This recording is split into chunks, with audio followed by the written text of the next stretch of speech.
Em 1889, o pintor alemão Franz von Stuck terminou uma das obras mais estranhas de sua carreira.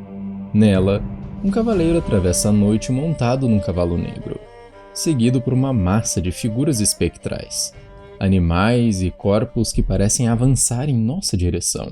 Mas existe um detalhe nesse cavaleiro que chama atenção imediatamente. Ele se parece com Adolf Hitler. O cabelo, o formato do rosto, o pequeno bigode. Quanto mais você olha, mais difícil fica de ignorar essa semelhança. E existe algo ainda mais estranho nisso. Essa pintura foi feita em 1889, o mesmo ano em que Adolf Hitler nasceu. A obra se chama A Caçada Selvagem, e o homem no centro da cena não é Hitler, é Wotan, uma das principais figuras da mitologia germânica. Então, como explicar essa coincidência? Stuck teria simplesmente imaginado, por acaso, um rosto que décadas depois lembraria um dos homens mais terríveis da história? Ou existe alguma relação entre essa pintura, a figura que ela representa e o homem que transformaria a Alemanha algumas décadas depois? E talvez a pergunta mais estranha possa ser outra. Hitler chegou a conhecer essa pintura? Porque, caso tenha chegado, essa história fica bem mais perturbadora. Mas antes de entender essa coincidência, precisamos conhecer melhor o homem que a pintou. Franz von Stuck nasceu na Baviera, em 1863, e ficou conhecido por sua versatilidade. Ele foi pintor, escultor, desenhista e arquiteto. Mas uma característica atravessa toda a sua obra: um fascínio extremo pelo lado mais sombrio e bizarro da mitologia. Deuses, demônios, criaturas fantásticas, pecado, sensualidade, violência, suas figuras costumam transmitir força, ameaça e desejo, como manifestações de algo mais primitivo do que os próprios personagens que representam. Por isso, encontrar um cavaleiro sobrenatural atravessando a noite, escoltado por uma multidão de mortos e criaturas, deixa de parecer tão inesperado quando conhecemos o resto da obra de Stuck. Mas o que realmente prende nosso olhar, num primeiro momento, é a figura montada no cavalo. E aqui está um detalhe importante: Stuck não inventou esse personagem. Ele estava retratando uma das lendas mais antigas e difundidas do folclore europeu, a caçada selvagem. E entender essa lenda muda completamente a maneira como enxergamos essa pintura. A caçada selvagem não é uma única história. Ao longo dos séculos, diferentes regiões da Europa criaram suas próprias versões, mas a imagem central se manteve praticamente a mesma. Uma procissão sobrenatural que atravessa o céu durante a noite, formada por cavaleiros, mortos, animais e espíritos. Em algumas tradições, encontrá-la era sinal de morte ou de alguma tragédia anunciada. Em outras, ela era uma força impossível de conter, varrendo tudo por onde passava. E se você gosta de videogame, talvez você já tenha esbarrado nessa lenda em The Witcher 3, onde a caçada selvagem aparece como um grupo de cavaleiros espectrais em busca de Ciri.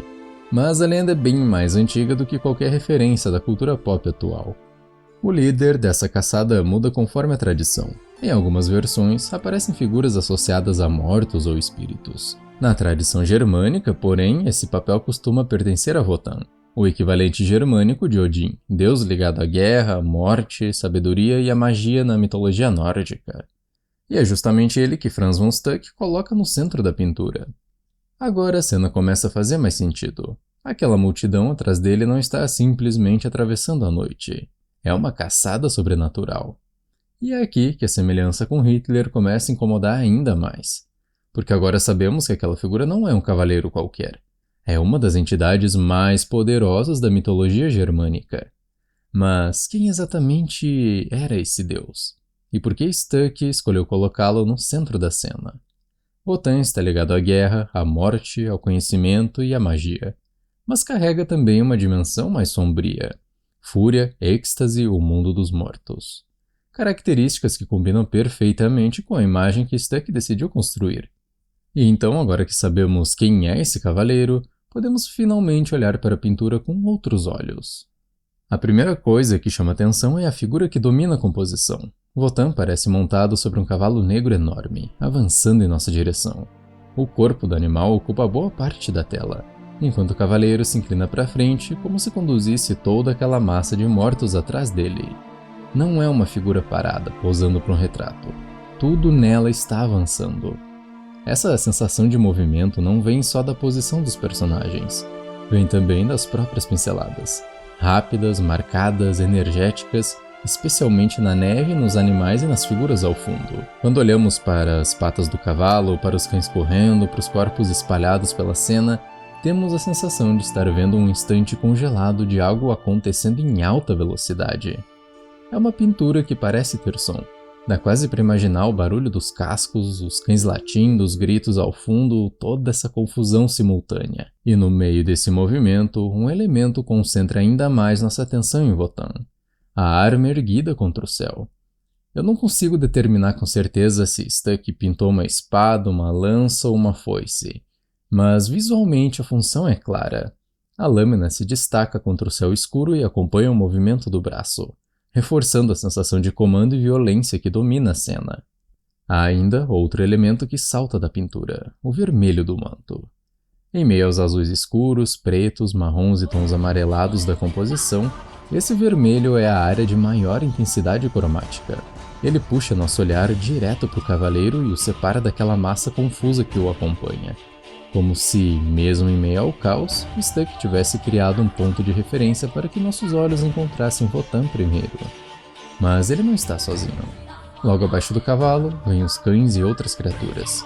Alguns parecem cães de caça, outros lembram lobos, bocas abertas, expressões agressivas, ameaça pura. Funcionam quase como a vanguarda da procissão. Antes mesmo de entendermos o resto da cena, esses animais já nos avisam que algo está vindo em nossa direção. E atrás deles está a parte mais caótica de toda essa composição: a Horda Espectral. Quanto mais olhamos para o fundo, mais figuras surgem. Cavaleiros, corpos nus, rostos distorcidos, braços levantados, animais, personagens que parecem gritar ou tentar escapar. Nenhuma figura secundária se deixa compreender por completo. E é justamente isso que torna a cena tão perturbadora. As formas se fundem umas às outras, como se a multidão não tivesse fim. Em vez de personagens individuais e claros, Stuck constrói uma massa em movimento. É como olhar para uma tempestade. Dá para perceber que dezenas de coisas acontecem ao mesmo tempo, mas é impossível acompanhar cada uma delas. Ao afastar o olhar e observar a pintura inteira, fica claro como tudo foi organizado para produzir essa sensação. O cavalo, os cães, os corpos, o cavaleiro formam uma grande diagonal que atravessa a composição. O movimento nasce na massa espectral, se concentra em Wotan, enquanto o próprio cavalo avança em direção ao espaço do espectador. Por isso a pintura produz uma sensação muito particular. Não estamos simplesmente observando a caçada selvagem, estamos diante dela. E pela forma como Stuck construiu essa composição, parece que ela está prestes a chegar até nós. Mas depois de todo esse movimento, somos obrigados a voltar para o rosto. Afinal, é esse rosto que deu origem à pergunta do vídeo. O cabelo, o formato do rosto, o pequeno bigode, a expressão, a semelhança com Adolf Hitler é bem difícil de ignorar. E fica ainda mais curiosa quando lembramos. Stuck terminou sua pintura em 1889, o mesmo ano em que Hitler nasceu. Então, a minha pergunta inicial retorna: isso é apenas uma coincidência? Essa pintura previu, de algum jeito, a figura de Hitler? Ou existe uma relação mais profunda entre Franz von Stuck, a mitologia germânica, e o homem que décadas depois transformaria a história da Alemanha? É isso que precisamos entender agora.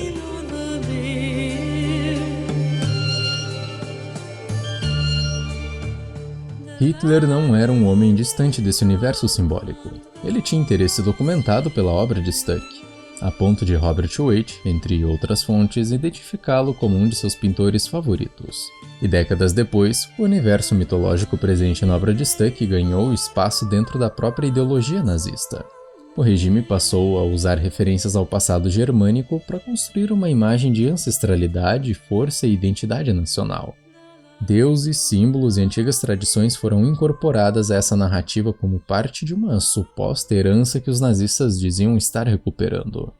Em 1935, Heinrich Himmler participou da criação da Ahnenerbe, organização ligada à SS que buscava dar aparência histórica e científica a essa suposta herança que eu falei. Isso fazia parte de algo maior. Hitler dava uma importância enorme para essa estética. Arte, arquitetura, cerimônias, símbolos, monumentos, tudo isso era usado para construir uma imagem de ordem, força, disciplina e grandeza. A estética virou ferramenta de propaganda.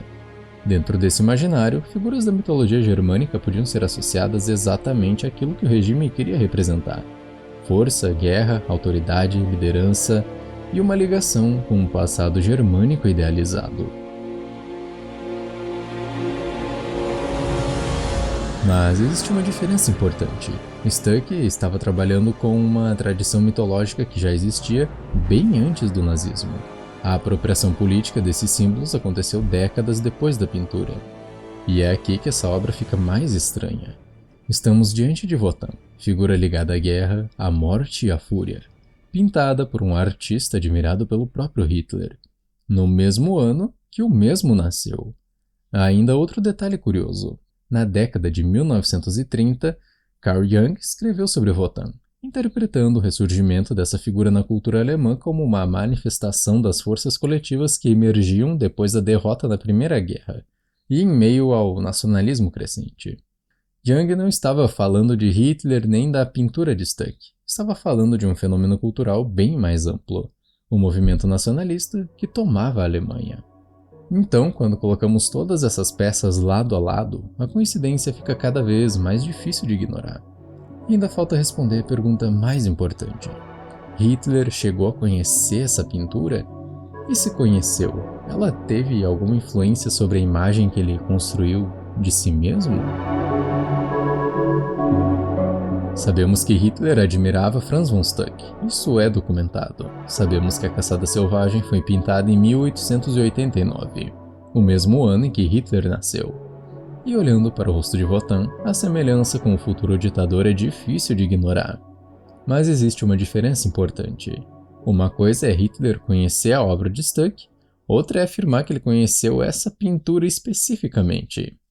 Existem alguns relatos de que Hitler teria visto a Caçada Selvagem ainda jovem, e até mantido a obra em sua coleção. O problema é que essa história não está bem documentada o suficiente para ser tratada como um fato. E então, eu volto a me perguntar, será que Hitler conheceu essa pintura? E se conheceu, será que isso acabou influenciando a forma como ele construiu ele mesmo? A verdade é que não temos como responder isso com certeza. Porque Stuck não estava de fato pintando Hitler, ele estava pintando Wotan, uma figura que já habitava o imaginário germânico havia séculos. Foi a história que veio depois que mudou a forma como enxergamos esse rosto. Em 1889, era Wotan. Foi a história que veio depois que mudou a maneira como enxergamos esse rosto. Mas e você? Depois de conhecer essa história, você acha que estamos diante de uma coincidência impressionante? Ou acha que pode existir alguma relação entre essa pintura e a imagem que Hitler construiu décadas depois? Eu quero saber o que você enxerga nessa pintura.